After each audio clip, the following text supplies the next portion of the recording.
हज़रत आदम अलैहिस्सलाम का जब आखिरी वक्त आया, आप दुनिया से जाने लगे, तो अपने बेटे हज़रत शीस अलैहिस्सलाम को बुलाया।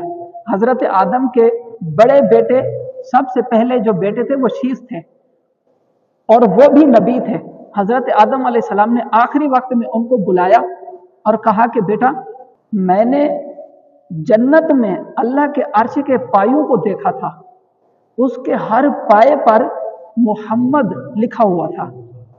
मैंने जन्नत में हर हर महल पर मोहम्मद लिखा हुआ देखा, हर महल के हर हर कमरे पर मोहम्मद लिखा हुआ देखा, और सिदरतुल मुंतहा के हर हर पत्ते पर मैंने मोहम्मद लिखा हुआ देखा।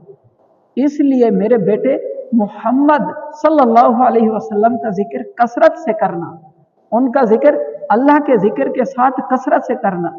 इसलिए हम कहते हैं, मोमिनो पढ़ते रहो तुम अपने आका पर दुरूद, है फरिश्तों का वजीफा अस्सलातु वस्सलाम।